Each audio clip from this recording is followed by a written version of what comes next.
From the top down, it's clear that everybody in the Bruins organization is feeling disappointment and regret over how things went in the playoffs. There's also some retooling on the way, and that could include Mason Lohrei, who just signed his 2-year entry-level contract with the Bruins. We're going to talk about all this and more on today's episode of Locked On Boston Bruins.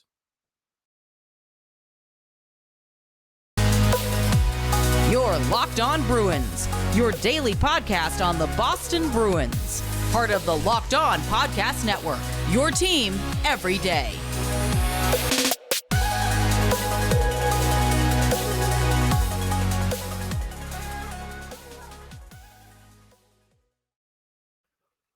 What is up, Bruins fans, and welcome back to the Locked On Boston Bruins podcast. I'm your host, Ian McLaren, and this is a daily show where we discuss all things Spoked B.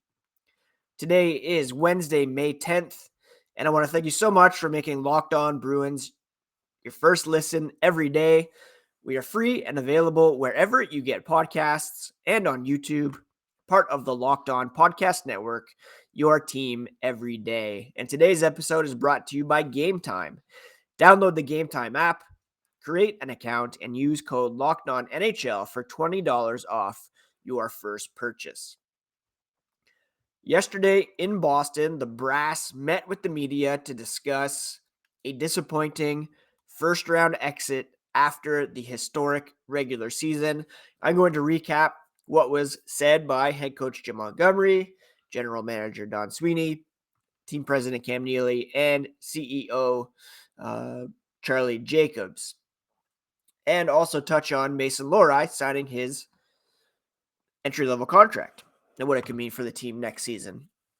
Before we get to that, quick reminder, you can find the podcast on Instagram and Twitter at Locked NHL Bruins. You can find me, my dad jokes, and hockey tweets at Ian C. McLaren. Now, I don't think it's a stretch to begin here with Montgomery as the guy on whom the first round loss falls on most. I don't think you can blame Don Sweeney for what happened this season or Cam Neely or pin it on ownership. Everybody was in it to win it, and the Bruins had a very deep roster of talent to draw from. We heard Bruce Cassidy last year when he was dismissed make the analogy that, a chef can only cook with the ingredients that he has in his shopping cart or whatever. This year, Jim Montgomery had a cart full of fresh, beautiful produce, meat to work with, and he served up some processed food and some leftovers that didn't really amount to anything substantial, unfortunately. And, to his credit, he is putting the onus on himself. He said it's his job to get the players to own the moment, seize the moment, and it didn't happen. And that falls on him. He said the hard times they went through, they have to learn from them. It's going to be difficult to imagine them having the same opportunity next season. But the guys who remain will have to learn from it, grow, so they don't repeat the same thing next year, he said. His plan is to connect with players over the summer, build relationships through training camp about what they have to do to make sure they have more energy in the playoffs. They didn't have the same energy level they had in the regular season, didn't have the same puck confidence they had in the regular season, and it hurts. Part of that can be attributed to playing regular lineups way down the stretch. We've talked about, in hindsight, the mistake of Patrice Bergeron playing in Montreal and the injury that befell him. He said the guys just didn't seem as sharp in the playoffs as it did in the regular season. He's going to institute peer meetings where they set up players in groups and they can communicate with each other hard truths that they're experiencing. There's some things you don't necessarily want to admit to the coach, that you're feeling tired, that you aren't ready to go. Being able to express that inner conflict to each other can help prepare them a bit better for hard times ahead, because the playoffs are a different animal. Guys need to be honest with themselves, with each other, about where they're at, about needing rest here and there, about whether they're dealing with injury that's a bit more serious than they want to let on. They can only deal with the information they're given from the medical staff and from the guys themselves. They can't get in their heads as coaches. And he's hoping that kind of peer-to-peer discussion will help things. He even said that he was talking to Tampa Bay Lightning head coach John Cooper, who said the first round is wild, wild west. You just have to get through. They didn't get through. Hard times that fall on them because of it. And hopefully that can prepare them for next season. But again, you're not going to have the opportunity to be that far ahead of the field heading into the playoffs. And maybe that's a good thing because of the President's Trophy curse. Now, Montgomery pinpointed, I got Mason Lohrei on my mind. Montgomery pinpointed a couple key mistakes that he made that could have turned the tide in the series. First of all, not playing Jeremy Swayman earlier. You have 2 days off prior to Game 5. You think it's going well. And then there was that gaffe in overtime by Linus Ullmark, who took ownership over where he was at physically and mentally in and after Game 5. What he relayed to Montgomery was something that made him believe that he would learn from it and lead them to a Game 6 win. Again, was Ullmark being honest with himself, with the coach? Was something ailing him physically, mentally? Montgomery was just going by what was told to him by Ullmark in conference with Bob Essensa. They made the decision to go back for him for Game 6. Ultimately, that was likely a mistake, and they probably should have gone to Swayman either in Game 5 or certainly for Game 6. And then he also said he would not have mixed up the lines like he did prior to Game 5. He was talking in hindsight. I think a lot of us, when we saw those lines on game day, knew that something could go wrong here. Why are you being overly creative with the lines when you know what works? A learning experience for him for sure. And it's unfortunate. You look at, again, looking at last year, you could say Bruce Cassidy got the most out of what he had to work with. In this case, Jim Montgomery perhaps tried to do a little too much with what he had. And same result, losing in Game 7 of the first round of the Stanley Cup Playoffs. Would Cassidy have been able to do a better job?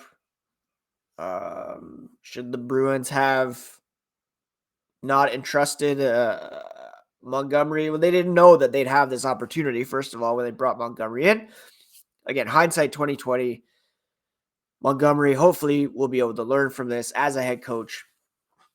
But who knows when the Bruins will have this prime of a chance to compete for the cup again. Although it's clear that they want to be as competitive as possible year in and year out. We're not yet headed for a major rebuild. We're going to touch on what upper management had to say yesterday here in a moment. But first, a quick word about today's first sponsor, which is Indeed. There's no I in team, but there is one in Indeed, and that's the hiring platform you need to build yours. When you're hiring, you need Indeed. It's the hiring platform where you can attract, interview, and hire all in one place.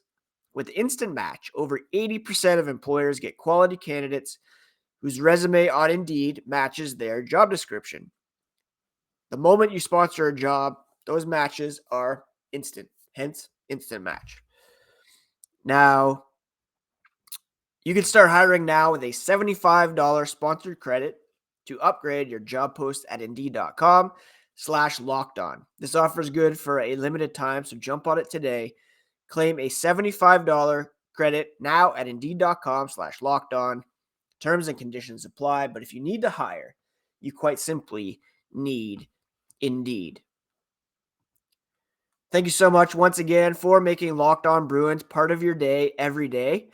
Everydayers can expect a return to the player reviews that began earlier this week, and we'll be focusing on Jake DeBrusk on tomorrow's episode. Let's get back to what management, team president, CEO had to say yesterday during their end of season media availability, one that everybody lamented came far too soon. For Don Sweeney, he pinpointed ill-timed execution and breakdowns in structure, particularly in Game 2, Game 5, even Game 6.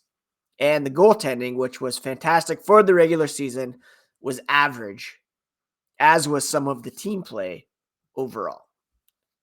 I don't think anybody can argue with that. A perfectly valid assessment of what happened against Florida. He did say they have no impending surgeries on the books. We remember last year, Matt Grzelcyk, Brad Marchand, Charlie McAvoy all went under the knife with significant procedures in the offseason. Nobody facing that at the moment, meaning everybody should be healthy, good to go from day one of training camp. Now, who exactly will be there remains to be seen. They have a ton of free agents, and because of their cap situation, he can't just go out right now and sign them all. It's just not going to happen. There's guys that will not be returning. They have that salary cap or bonus overage of $4.5 million against the cap. We don't know yet what the ceiling will be, but whatever it is, take 4.5 off. That's like a good middle six winger right there, or a mid-pairing defenseman that you have to scrap because of that overage. They have some constraints. Their goal this season was to put the absolute best roster they could and try to take a legitimate run. Again, full credit to Don Sweeney for doing just that. If you look at what they did in the offseason and what they did at the trade deadline, before the trade deadline, the roster was as optimized as it was going to get. And now they kind of have to pay for that a little bit with a lack of draft picks and lack of cap space as well. So they're going to be instituting some younger players. There's going to be some roster changes, and maybe they can sign one of the unrestricted free agents, ideally Tyler Bertuzzi, but he's probably priced himself out of the market. And they also have to address RFAs in Trent Frederick and Jeremy Swayman. So roster changes are coming. They're going to have younger players in the lineup. And again, here today, Mason Lohrei signing a 2-year entry-level contract that will begin next season with a cap hit of $925,000. Very successful season at Ohio State, and could very well make the jump to the NHL next season, especially if Matt Grzelcyk, Derek Forbort, somebody's moved off the blue line. Sweeney did pinpoint only Charlie McAvoy, Hampus Lindholm, and Brandon Carlo as core guys on the back end. So any other defenseman, a viable candidate to be moved. He did mention the centennial season. Guys are excited about that. Guys that are part of the next 100 should understand the expectations don't change with regards to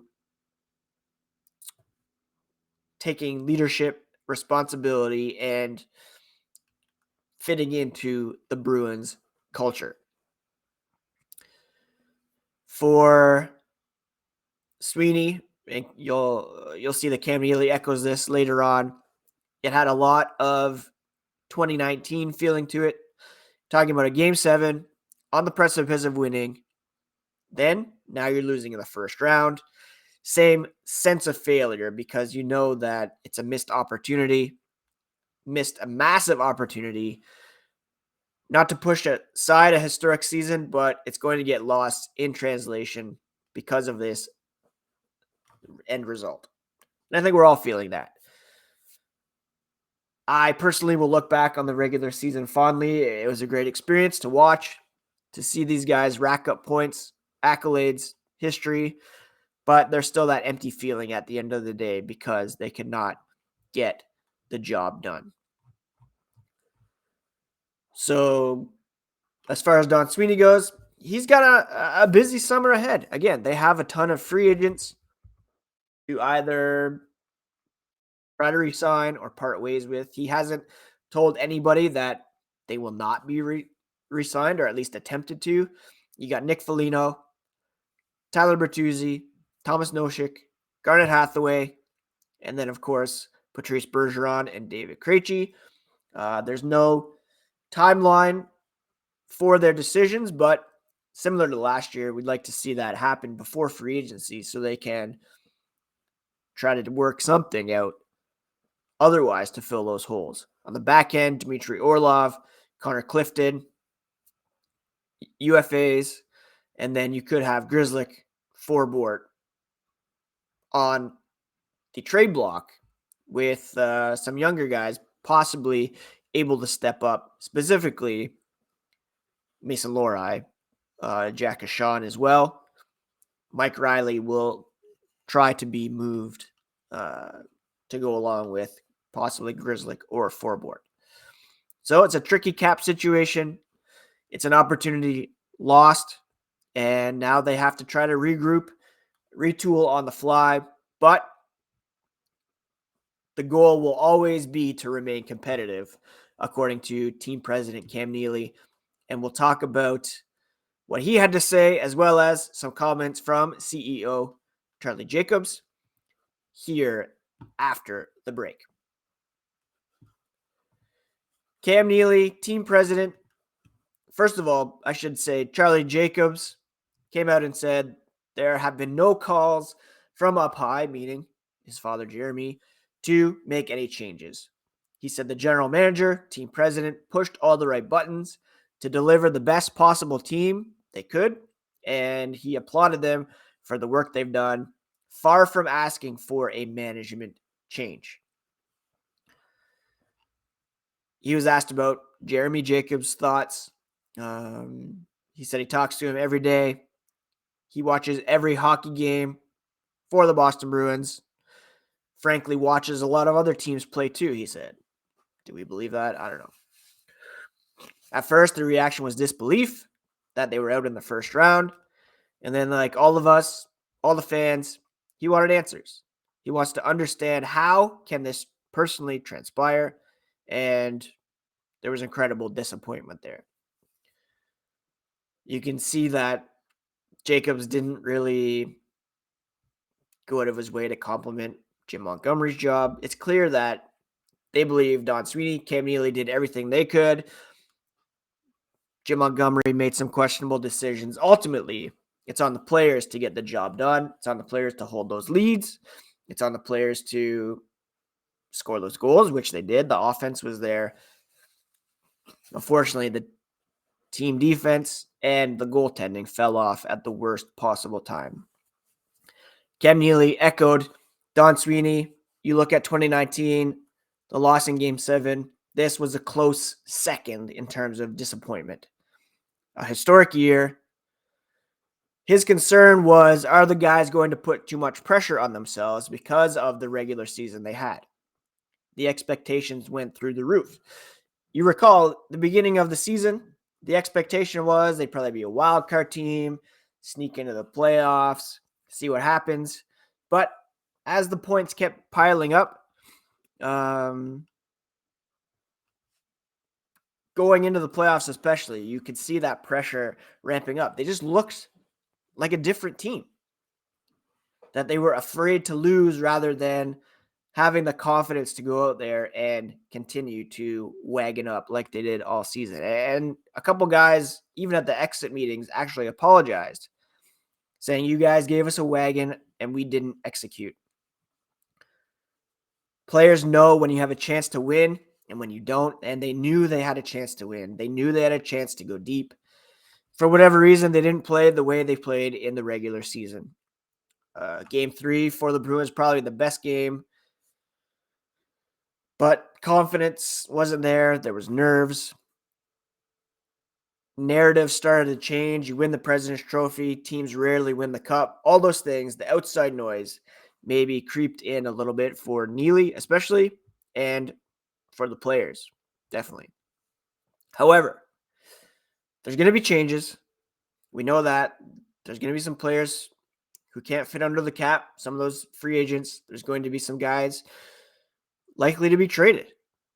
There's going to be a youth injection into the lineup. You could see the likes of John Beecher, Georgi Merkulov, Mark McLaughlin, Fabian Lysell, Oscar Steen, Jacob Lauko as mainstays in the lineup.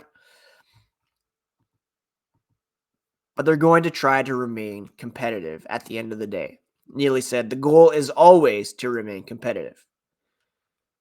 The pieces they do have coming back, pretty good players. Obviously, Pastrnak, McAvoy, Marchand, Taylor Hall, Charlie Coyle, Jake DeBrusk, all under contract, as is Pavel Zacha.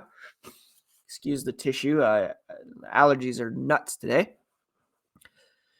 And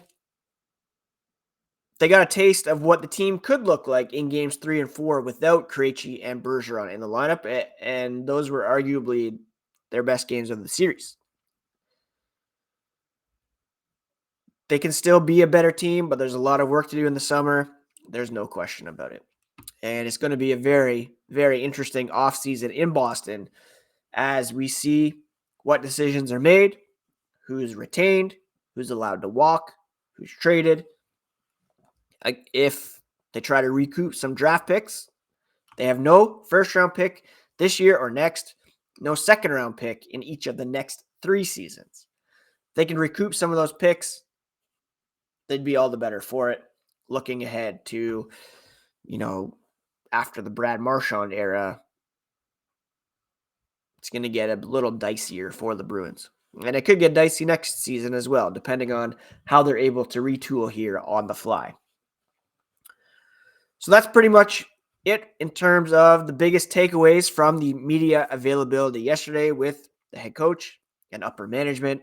Again, disappointment, regret, some mistakes that were made, perhaps a too successful regular season. The pressure mounted, it got to them, and I can't remember who said it, but somebody echoed the fact that, at the end of the day, these guys are all human. They make mistakes. Sometimes you don't rise to the occasion.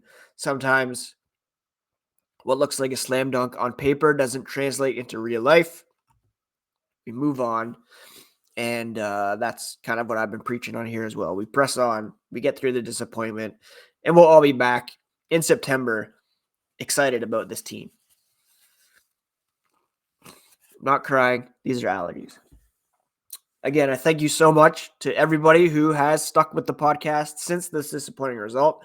We're here every day through till the draft, into July, free agency, all that stuff. So keep it locked to Locked On Boston Bruins. Again, tomorrow on the podcast, be continuing our player review series, looking at Jake DeBrusk.